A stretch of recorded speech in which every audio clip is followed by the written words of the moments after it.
I'm just jumping in. I'm going right now. Okay. You know why? Why? Because we just spent the last 15 minutes not recording. We didn't say anything We useful. are not going to be able to recreate that content. No, god dang it. All right, ladies and gentlemen, this is Talking Winter with Swinner. And, we are not what you would call a professional podcast organization. We're snow removal people, do a little consulting, do a little software, but we are in the snow business, not the podcast business, and the last 15 minutes is evidence. That's okay. We were talking about how awesome SIMA and the Symposium is. It is. It is. Wait. Yeah. Reverb. Oh, that's awesome. Yeah, no, man. So Ken Bogeman here, and my smoke show of a wife, Nicole, is here. Elizabeth is here. Hi. Jason's here. Yeah. Oh, we The opposite of a smoke show. That's right. That's right. You're like the frumpy blanket you Wait. throw on the fire. Frumpy No. wet blanket. The frumpy wet blanket How you throw many- on the fire to put it out. How many people said you looked like Bradley Cooper? Oh, so many. Like too multiple many. people. Yeah, They they're- would come to our booth to say that you looked like Bradley Cooper. Not there even were- kidding. They There were did. lines of chicks like, is Bradley Cooper in Oh, this shut booth? up. Well, I went on a wild goose chase for Cato Kalin. That's right. Well, he was there. I think I saw him. But maybe not. I I don't never know. did find him. I don't know. But all those chicks were like, nope, he's not here right now. But if you leave your name and number. No, we didn't really do that. And for the record, not a single woman showed up looking for you. But they did say I'm that well he looked aware. Like Bradley Cooper. I'm well aware. Story of my life, brother. Dang. So My body could be at the morgue and not a single woman would show up looking for me. you know what, buddy? I'd show up looking for you. Like, where is that son bitch? You didn't show up to work today. Well, hold on. I hope his CRM entries are right because I cannot deal with this right now. It's fine. It's fine. If he didn't put his notes in. Man. Yeah. Okay, so we're a little fired up here. We're 2 minutes in. And the reason why is we just spent the last 15 minutes doing a super heartfelt recap of SIMA stuff and how awesome SIMA is and what it's good for and blah, blah, Yep. blah, blah, blah. And then we looked over and I was trying to figure out how long we'd been talking about it to know if we had to move on. And it didn't give me a time on the board here. So we realized we weren't actually recording anything and we laughed about it and I just started this thing. So And then here we are. Yeah. here we are. So on that note, Second episode recapping the SIMA Symposium. the 27th annual Snow and Ice Management Symposium. Steel City. That's right. In Steel City, which right. we're going to save 15 minutes and say SIMA kicks ass. Depends on how you spell steel. Great organization. Because that could apply to St. Louis, too. Oh, snap. Yeah, no. Yeah. You know, And we talked about how symposiums for everybody. Big, little, It is. new, Yep. Yep. old, Yep. many different departments from HR to sales, to marketing to business people. Yep. There's something for everyone. Yep. Yep. Yeah. No, it is definitely an organization worth at least looking into. You should, if you can join, come to a symposium if it's in a town near you. And operations. Sorry. Yeah. Oh yeah. Yeah. So all right. So we're on to the midpoint of Wednesday, where there's the next round of sessions. Who wants to tell us about their session? Well, I didn't go to one. I was busy setting up the booth Yeah, me too. because we had a booth there We for exhibited SG Advantage. SG Advantage. That's right. What? Oh, Shameless plug. That's right. We were there. It was awesome. Yeah, we'll talk about the trade show in a little bit. What we talked to folks. Yeah, but I didn't attend one. Elizabeth did though. I did, once again, focused on management for my little special teammates that we talked about last episode. Wait a minute. My little special employees and my friends. Love it. This one was, the class I took this time was Staff Accountability Secrets for Rapid Growth, which was interesting. Did that not sound way louder? Dude, it sounded a lot louder. Sorry. That little You're fine. pamphlet. Yeah, that's a little 2-page, 3-inch by 6-inch pamphlet. When you threw that thing down, that hit the table with purpose, bro. Good job. And I'm finding purpose in management through SIMA. There you go. Well That was a great played. segue. Thank you Wow. so much. Man. So yeah, it was also pretty cool. A big part of it was, see, that was loud too. My God, are you okay over there? That was also very loud. The armrest. So if any If of you try to scoot in this chair, the Good catch. armrests, Nice Yeah. job. Yeah. the armrests just zoom out on you. If any of you listening ever happen to be in our office for an implementation Which at some point or you all training, should be. Or demo. Yeah. For SG Advantage. Shameless plug. There it is. You know, our armrests on our conference room chairs, they move. They go up and down, and they go in and out, and they go forward and Pretty backward, cool. which is kind of neat, but it's really annoying when it doesn't sound. So anyway, sorry, Elizabeth. We Yeah. I'm dying to completely hear. got you. No worries. I'm adjusting my mic now. It wasn't There you me go. that cut you off this time. Oh, that's really special. Actually, it was because I talked about the pamphlet. Sure did. Oh my God. Nice job, D-bag. All right. I cut him off just as much. Just wait till Yeah, you start talking. this lady on the airplane was like, "Are you guys related? Because you don't let neither of you let the other one finish a sentence." Yeah. I was like, Hey, have a lot of say words. something else. Keep talking. Oh, don't mute him. No, I think I can. Try something. Just Oh no, tell I'll us- mute him. I'll mute him. It's like a natural for me now. Oh, you got it? "Yeah, she Okay. can just." See, I just got it. He's off. That's a Jason mute button. Hit it. Oh my gosh. Anyway, That's so Okay. awesome. 30 seconds or less sell. Essentially, it's holding yourself accountable while holding your staff accountable as well. And a big part of, are you actually holding Jason's mute button? No, he's Oh, okay. muting himself No, I while muted he's drinking. I muted interrupt myself myself, because too. I was chugging Manhattan. My bad. See, I'll interrupt myself. Way to call it out. What's Ken doing over there? Nothing. Just chugging the Glug, Manhattan. glug, glug, glug. That's fine. All right. Sorry. Oh, yes. I promise I'll get through it this time. All right.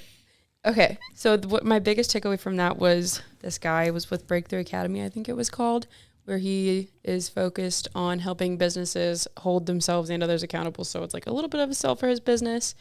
And then, you know, it did seem pretty helpful in a lot of cases. Maybe not post storm. So one of the big things was if you have a team and you have a team meeting every Monday, you have this meeting at 9 a.m., no changes. You do this meeting and you talk about how much money they're supposed to bring in if they're a salesperson, how much effort you're supposed to have on this project done if it's this point, and that meeting is super special. You have to be there for that meeting every time. Now, where that gets difficult and harder to implement is whenever you've been working for 48 hours and you're really tired and you're like, hey, maybe just stay in the office a little longer so we can do our 30-minute meeting to hold each other accountable. You would just go ahead and sit here while I stare at you and drool out of my mouth because I haven't slept. That'd be awesome. Nobody's going to remember what you talked about Right. anyway. Could you imagine how much fun it would be to have an accountability meeting like the morning after a 3-day snow event? Oh. I would lose it. God, that would be awesome. There'd either be fights or laughter uncontrollable. Probably, yeah. Or both. Or both. Yeah. Oh, yeah. Yeah, that would be awesome. So the general idea of it seemed really, really cool and very interesting. And I think to implement it in our own way, we'd have to do it a little differently. But I like the idea of that every person knows exactly what they're responsible for. And you have to bring proof of this thing that you're responsible for every single week, no matter what. I think as a sales team, we're pretty much Y'all are getting there. We're getting there Yeah. as far as accountability goes. Yeah. Well, and so, you know, something that we've always, man, okay, this is as a business owner and manager, it's a little embarrassing to say that we've never really pushed hard on the whole accountability thing, right? Because we've always been very conscientious of, okay, especially in the last 5-6 years where people will job hop all the time because do time. And so, so somebody doesn't like what's happening at work, they leave for a nickel more an hour somewhere else or whatever, right? And so we've tried to, I don't want to say pander to, but we've kind of caved to staff's, desires, if you will. And what we've noticed here in the last year is Kyle, our ops manager here. He and I have kind of talked about it and said, no, we're gonna try something different. We're going to clearly delineate, responsibility. We're going to clearly identify what's expected, and then we're going to manage to that, right? And the big difference being is that we haven't said, we haven't yelled at anybody. We haven't said, you're screwing this up. We've said, hey, this is what we'd like you to do. And then we've asked them, do you understand why this is important? And I think that's for us, something that's really gone well is we've asked everybody, hey, this is what we expect. This is why we expect it. Do you understand why that matters? And we've seen an unbelievable response from our staff here. I mean, the guys are legit wanting to do better because they get the bigger picture. And it's something where, it's very easy to think, oh, well, that guy's just a driver. Oh, that guy's just a mechanic. Or, oh, that guy's just a whatever. Right? I don't want to burden them with the bigger picture because that's not what they're here to do. And when we start explaining the bigger picture and how one person's actions really affects everybody else downstream, all of a sudden, the truck drivers, recognize, okay, well, if I can, while my truck's, fueling, if I clean the trash out of it, okay, well, now, the guys that clean the truck don't have to mess with that, which means they could do something else. I mean, once that all ties together, we've really seen that do a lot of good here. Yeah. And I don't know. I mean, maybe everybody listening already knows that, but No, it was good. Well, I will tell you this as penny pinching, and it's going to be hard to believe. There Jason goes making fun of me again. All right, you're muted, Oh, dude. No, I'm just kidding. Everything's gone downhill since, but anyway. Yeah, okay.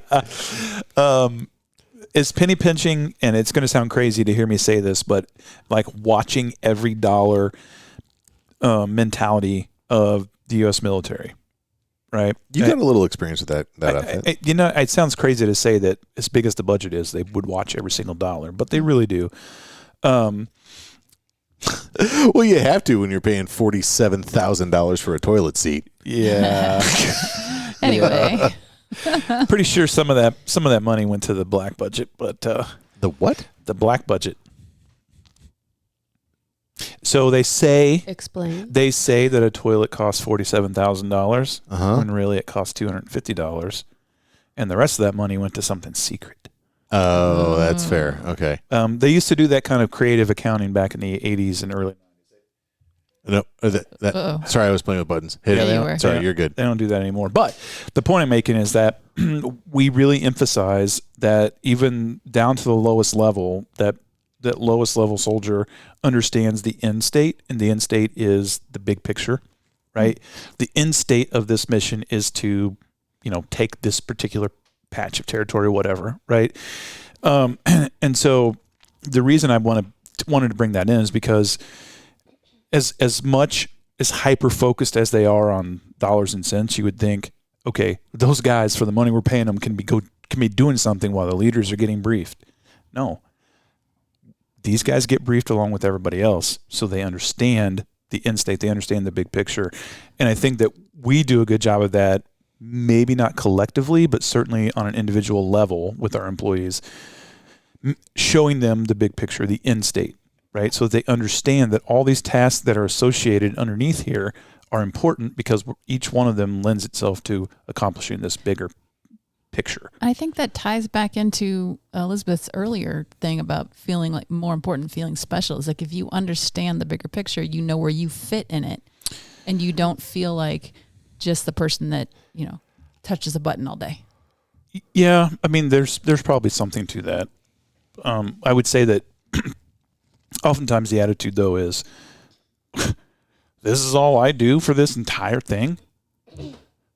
Well, that thing that you do is really important, or we wouldn't do it. Right. Right. I think that's the other point is we wouldn't do these things if they weren't important to the end state. Yeah. The big picture. Every That's role has a why we purpose. tell you there's these processes and these steps, right? Because they're important. Good job. Nice. Look at that edit again. I know. All right. So Elizabeth is saying that this guy's talking about having the meetings and why it's important, and that's good. Yeah. What else did he talk about? That was a big part of it, and also just that, like we were already talking about, that each party is important, and I keep saying the word important because I can't think of a synonym. Well, it's an important word. Yeah. It is important. Yeah, and this is important. But yeah, so essentially that. He had some really cool tables and paperwork you could fill out for each one that he handed out, but I think it was very neat to see how other people do that, for sure. Yeah. I just thesaurus.com. Really did. Important. I see your computer screen. I did. So we have consequential, earnest, Good job. EPOCHAL, Epical, far-reaching front-page historic material, momentous, of consequence, of moment. There's a bunch of these things. Nice. Good. Yeah, but none of them have the same No, they don't. pizzazz The as same importance. important. Right. Yeah. No, I think you're good. Excellent. I think you're good there. Yeah. That's pretty much the most interesting part of what I learned there and gathered in that specific area. Right on. Right on. Nice. Jay Diggity. What Yeah. did you go to? Operations management, which was Was that basically don't screw up? well, yes, but it was spread out a little more than that. No, it was very eye opening because they ended up displaying a list of things, right? A list of tasks, a list of responsibilities that operations managers in a snow and ice company could potentially be responsible for. And it was incredibly long. Yeah. No way and they made a point to emphasize there's no way one person can do all of these things. But these are all the things that could potentially fall into the operations side. Interesting. And I think because they're and maybe we're just a little different in the way we do it, but they've sort of talked about the sales guys make the sale and then they're done. Right? After that, operations team takes over and makes that happen. Okay, I think that could work in a much larger type company. Huh. I don't think that works in the small business world. Well, part of the Okay. process is, sorry, in my snack and chat, part of the process's discussion had to do with the disconnect between when that happens. Right. The sales guys do something that the ops guys don't know that they did, and that creates a problem unless they have a process that makes them come together, like maybe a software. Yeah. No, I wasn't. Okay, fine. Sure. Yeah. Although Okay, she sorry. was talking about our CRM I software. was, yeah. Oh, okay. Anyway, God. keep going. Sorry. Yeah. Yeah, no, and anyway, it was very eye opening to see sort of on 2 slides of 100 bullet points of all the things that take place in a snow and ice management company. And as you read through them, you're like, yep. Hold on, we do all of this. Yep. Okay. And there's no way one guy can do all that. No. There's no way a team of guys can do all that. Well, okay. Which is so why I'm gonna cut you off for just a second. I'm gonna say that one guy can do all of that if you're servicing 5 properties, or Okay. if you're like that's a depending very on- valid point. Yeah. So True. I think that something that I've had to learn over the years was I'm going to rewind 25 plus years ago when we had 2 plow trucks, and it was me and it was James and it was Clay, right? And the 3 of us were out, and by God, we were in the snow business, right? and it was easy. I shouldn't say easy. It was possible for me to do everything.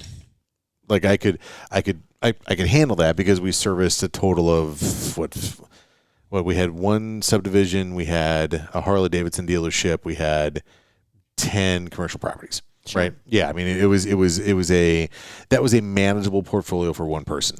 Okay. So now fast forward 25 years and we've got probably 100 zero tolerance properties. We've got another 100 pretty close, super high service. Then we've got another 50 or 60 that are still high to medium service, right? So like it's 600 people, and there's zero chance I could do that on my own. right? There's absolutely no way, right? So as as you're learning these types of things, there's that checklist of things that has to happen. There are things, as if you're an owner or if you're an operator, if you're an employee, you're looking at this list of things that have to happen, and you have to look at that as what should I do, or what should I delegate, or what should I volunteer to do, right? And so, I'm sorry. No, I'm glad you made the distinction there, because that's I didn't look through it through the lens of somebody who has 5 or 10 properties, right? Always look through it through the lens of what my experience is, Right. and that is You started your career with 200 properties. right. I Nice didn't have to job. earn a single one of them. That's right. Dang. hey, I sold some snow services last year. I did okay. It's fine. Yeah. So. But anyway, it was just really eye opening to sort of see everything in one place, even though it took 2 slides. But and to go, wow, that's really a lot of stuff that has to get done. Mm-hmm.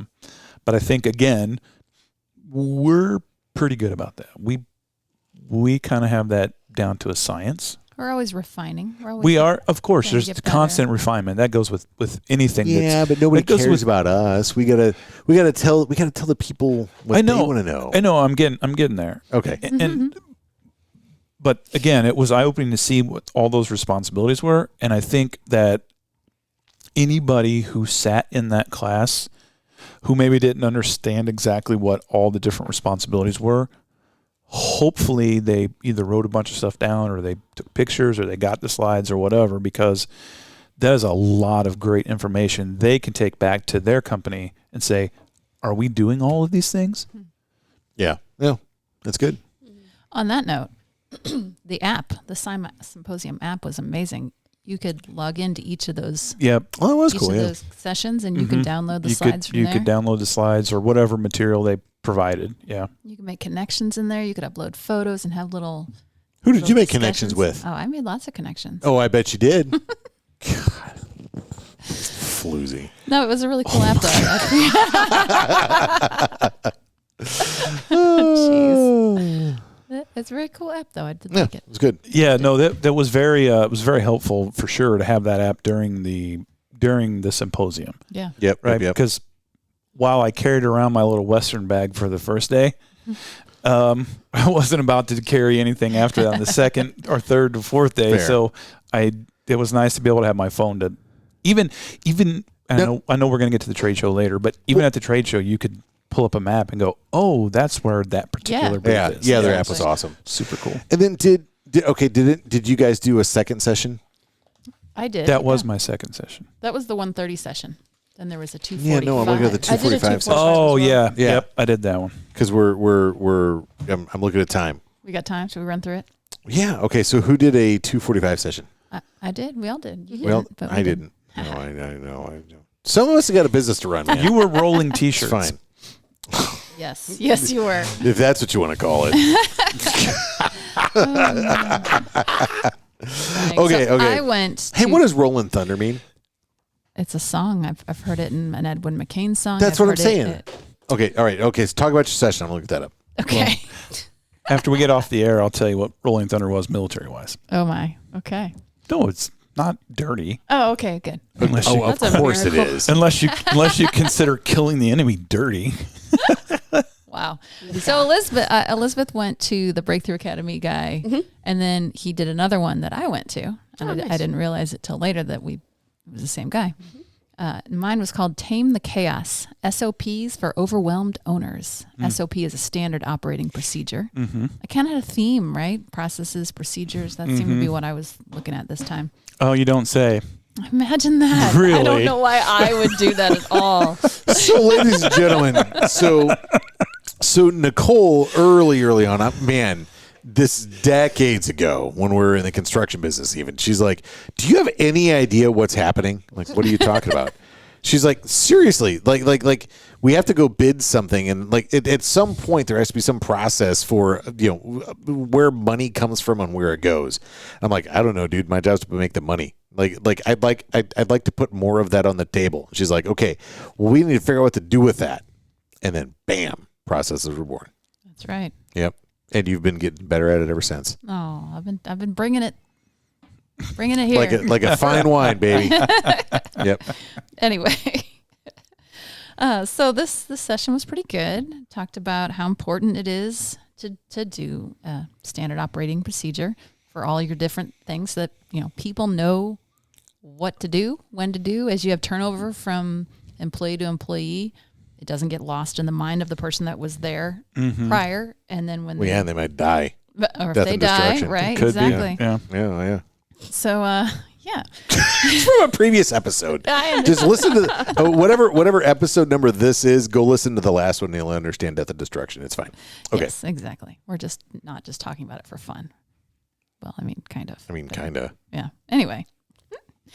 So the agenda of this session was learning how to select storage and considered mediums, like where you're going to put these wonderful SOPs once you have them, so that people can access them. What did they say for that? That's interesting. Well, they actually had lots of different options. There was Dropbox was one of them, Google Drive, YouTube, Loom. YouTube. If you Wait, do all you're going to videos. put your SOPs on YouTube? If your SOPs are all video. Can you close down YouTube so like other people can't see that? Like, how do you? Oh, you can unlist it. Or Yeah. can you password protect stuff on YouTube? No, you can make private playlists. Yeah. And then, Share that link. No. That's OnlyFans. Oh, that's right. well, Nothing. That's I all I wouldn't got for know. you guys. God, I thought that was going to be a winner. Do you not Man. see this incredibly large grin? Oh, ladies, Jay Diggity. I don't know if Jake. it's because that was funny or because of the memories, but Oh whatever. my gosh. Okay, fair enough. Sorry, go. Anyway, Yep. they also talked about something called Loom, which he says is an in-office create SOP. Was that the same guy that was given the what Elizabeth that you were talking about before? Same. Yes. Yep. That's what I thought. Okay. Yeah. Yeah. Okay. also, if you I think- rewind like 5 minutes, Nicole might have just said Oh, that thank exact you. same thing. Wow. See. I was. You know what? I think that was probably when I was thesaurusing. Or you were looking up Rolling Thunder. Oh, yep. That's when it was. Maybe. Yeah. Anyway, there's also these other processes. I don't know what company Cam helps you create them, and he labeled a couple other ones. Way we do.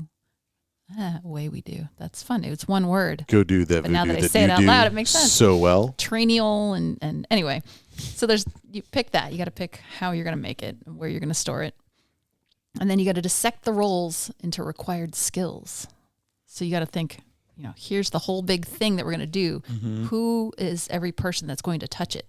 Because you have to have their viewpoint in there, and not just the accounting side. But if it touches, receiving, whoever receives, that has to be all in there, so they're all connected. Yeah. And then fair. you have to create skill checks. So you make sure that you have a check that they are actually doing what they're doing, because you need to have a short and a long, right? The long is how to do every single thing. And the short is, did you do this thing? Did you do this thing? What? Was there anything about fat? Fat.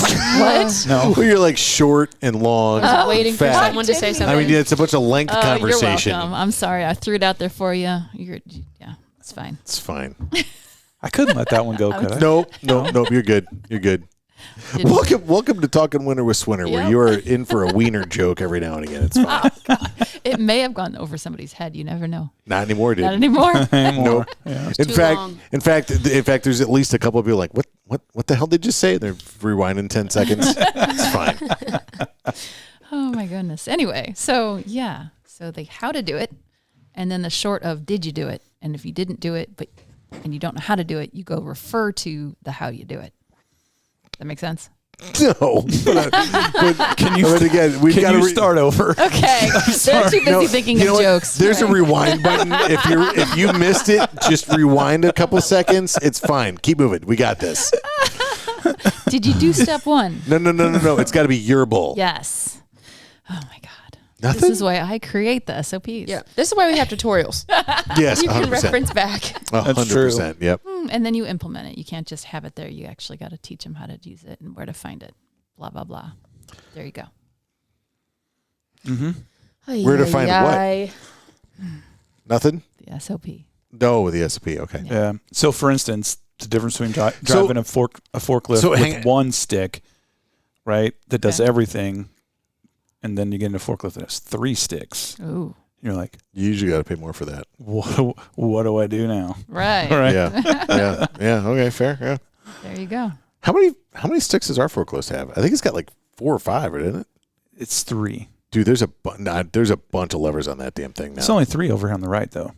You got up, Are down. you sure? Yeah, you got up, down, and you got tilt, and you got the forks in and out. yeah. No, but there's more. That damn thing's got a cab and heat and air. Like It does not have air conditioning. What? That is not true. What it has is you can turn the fan all the way to cool. There's no compressed air. There's no. Okay. Oh well, good. But it does have a fan. Okay. You can turn a separate fan on. Yeah, we got the fancy forklift. Yeah. It's pretty nice. Yeah. That's right. You know why? Because we followed SOPs for years, Mm-hmm. and now we're reaping the benefits of those SOPs. There you go. One last thing. And right, also bring it. that Go. other one had to go. It had to go. Dude, the Nissan Enduro, it was awesome. That thing was awesome. It ran most of the time. And it sounded like a dirt bike when it went by you. God damn right it did. Oh, yeah, it was awesome. It's fun. All right. Yeah, anyway. So the last thing is that you called it the 4 contractor growth phases, right? You've got the operator, the one that's doing it, right? And then you've got the manager, where their biggest barrier, I actually made it, I can't read what I wrote. That's fun. But the more important one is after you've got a manager, you've got a leader, and the leader's biggest barrier is manager's biggest barrier is their lack of systems. So the manager, so you've got a dude doing something. That's the operator, right? Oh, you just assume it's a dude? That's a little sexist. Or a girl, whatever. It's probably a dude. And Statistically speaking. Anyway, then you've got a manager who oversees the operator, and he like looks and sees what he does, right? But then as you move from manager to leader, which you can talk about later, Jason, you have to have a system. You can't be there watching everything they do. So you have to trust that they know what to do, which means you have to create the standard operating procedure for them to follow so that you can go from being a manager to being a leader. And then you can go to being a strategist. And we didn't even talk about that. Ta-da. Those are the 4. Aw, thanks. Yeah. That's it. Bring it. There we go. Nice. Oh, I hit 2 buttons. Nice. Yep. That's probably the best minute to 2 minute segment on any podcast ever that we've produced. I tell you what, well done. Can't tell if you're being sarcastic or not. And that's what makes humor the best. That's right. That was awesome. Okay. There we go. Next. Yeah. It's a nice sweater you got on right now. It's July. Is that a hoodie or a sweater? What do you call that thing? This is a hoodie. That's It's a a hoodie. jacket. It's a It is jacket. a jacket. It's A straight hoodie, jacket. you pull over a hoodie. That's true. It is a jacket. Fair. Okay. In Nicole's defense, the AC really kicks in this building. I had 2 sweaters on earlier. That's fair. Thank you. I'm way Yep. more comfortable now because now I'm like nervous. Now my palms are sweaty. Nice. Now I'm nice. Eminem. Boom. All right. So were there any other sessions? Yes. Yeah, what'd you go to? This one was Leadership Lab Get Unstuck. Ooh. Get unstuck. You got to give it the Hawk-Tua. Hawk-Tua. Hawk-Tua. Unstick that Jason, thing. unstick that thing. Oh my God. Do you want to know No. the amount of self-discipline it just took for me to put my head down? Oh my gosh, man. You know what? Okay, for those of you that are still hanging with us, you just earned it. This is where it's at. Okay, nicely done. Nicely done. All right, so how do you get unstuck? There is a different answer for every person, is what I learned in this. Okay. Yeah? I think this was a really cool experience to be around other people and hear other professionals, how they get unstuck, how they work on their like teammate relationships and their employee to management relationships and progressing career-wise with people in their businesses. It was more of an open forum where I got to learn from other people who are in similar positions or a position that is higher than me to see what they do. And it's actually fairly similar to what we do, especially for helping your team feel like part of the team or helping your employees know that you are more than just a replaceable person. Like you're a part of our team, which I also keep saying. Yeah, okay. Yep. It's what you're not saying that's important. Yep. Fair enough. All right. Awesome. So what you're saying is that if you were in attendance and went to that particular session, you would have in fact learned things. Yeah. Yes. From somebody. From somebody, because there's multiple different perspectives. Yes. There Yeah. you go. Kumbaya. My lord. Whoa, this got creepy. Yeah. No. No, it didn't. I don't know. Unless we all harmonize the song, it won't be so odd. I'm not sure I can harmonize, but Do you sing at all? no. No? You know who Just- does? Nicole, Oh. homegirl, can sing. She's got some pipes. Yeah, it's pretty good. Yep. Thanks. Yeah. Am I hearing thunder outside? Is that the Rolling tropical thunder. storm finally getting here? Maybe. It rained a bit earlier. I Rolling think it's the trucks. thunder. Yeah, it was rolling. tinkling a At the little, but it top wasn't bad. now. What? I know. What did Jason do? Yeah, what'd you do? Right now I'm trying to find a wholly inappropriate meme to send to Ken. Oh, thanks, bud. So I went to a class called Using Less Salt Without Reducing Service. And it was a very eye-opening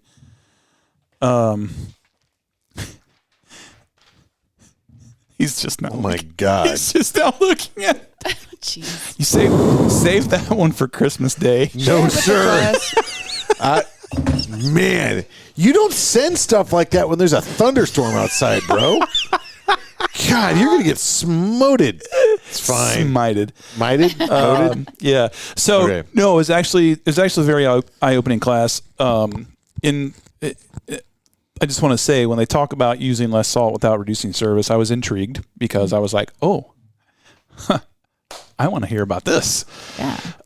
And it was about the title of the class really referred to over application, right? So calibrating spreaders and knowing what your application rate should be, and kind of sticking to those things. Well, and so reducing salt really means fixing the fact that you don't know what the hell you're doing. Yeah. Not Yeah. over applying. Got it. Yeah. So okay. So on that, if your application rates are, if you don't know what your application rates are, you've got a problem. Yes. If you find yourself, if you don't have a standard application rate, you've got a problem. well, or what a lot of guys do is they like we'll ask people, how much salt do you go through in a year, and they have no idea. Yeah.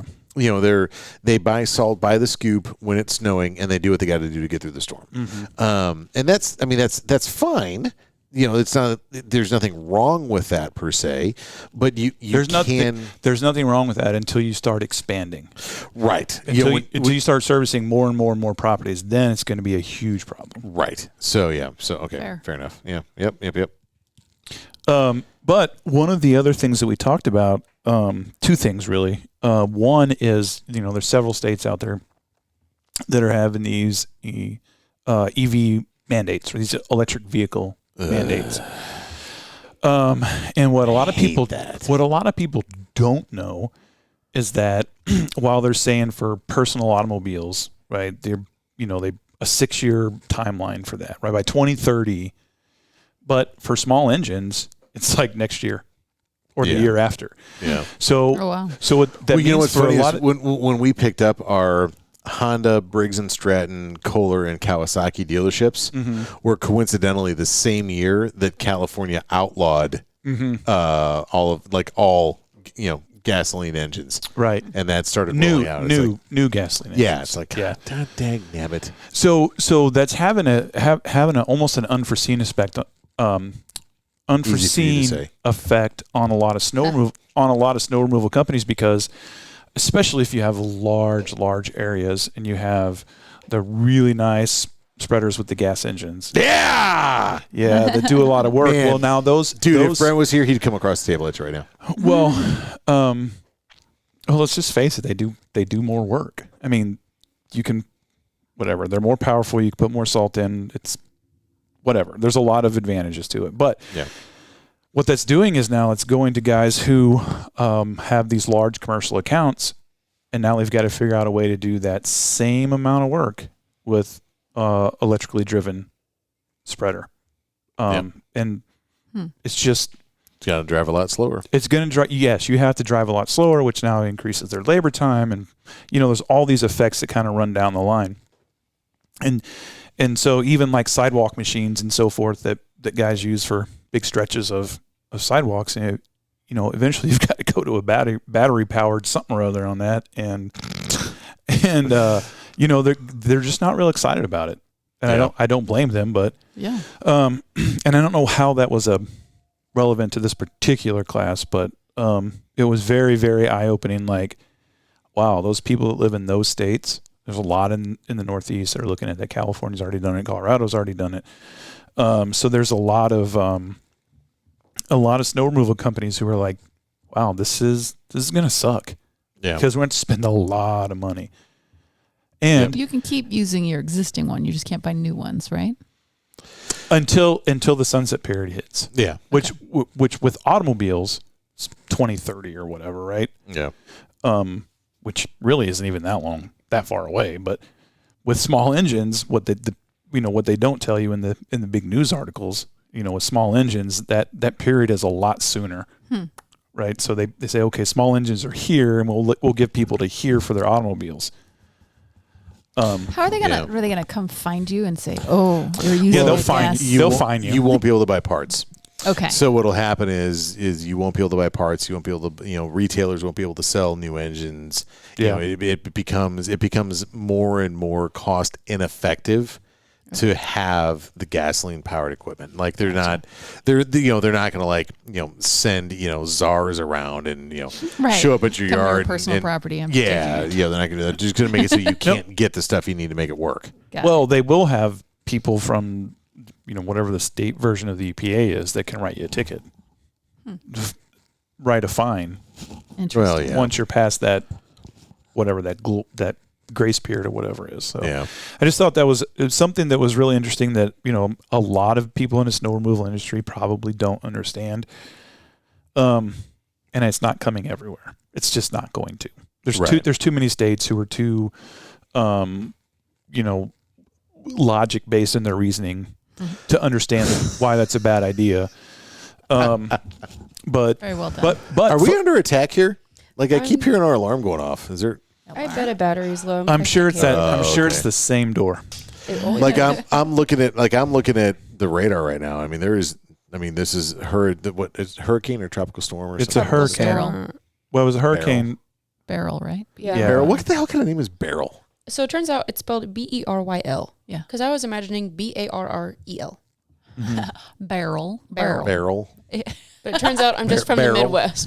Right. Yeah. Fair. Okay. All right. Yeah. So anyway, that was very, very eye opening in that regard. Yeah. And I thought the rest of it about over application was a very good point. But those who are serious about the business should Realize that's coming. Yeah, you should dial that in. Interesting. Yep. It's fine. Tesla's going to start making lawnmowers. Yeah. It wouldn't surprise We me. need gonna to be start fine. doing something. Yeah. All right. So we're gonna call that a wrap on the sessions. Woo. Because sessions are good. And you know what we're going to do? We're going to come back and we're going to talk about the trade show, which was awesome. Well, there were also Yep. a few more sessions on Thursday. Yeah, I know. But we're not going to do that. Okay. Maybe we will. Maybe we won't. I don't know. It's fine. Well, we Depends gotta on- talk about the breakfast jamboree. Oh right, we yeah, we got to Yeah. talk about that. All right. Well, and this is Talking Winter with Swinter. All about the 27th Annual Snow and Ice Management Symposium, which was awesome. We had a great time. It's pretty good. I'm Ken Bogeman. My smoke show hot-ass wife, Nicole, is right over here. Elizabeth, you're beautiful as well. Thank and you. Jason, who is neither beautiful nor a smoke show, Nope, or talented. but well-intended. Aw. Bye. Oh, no.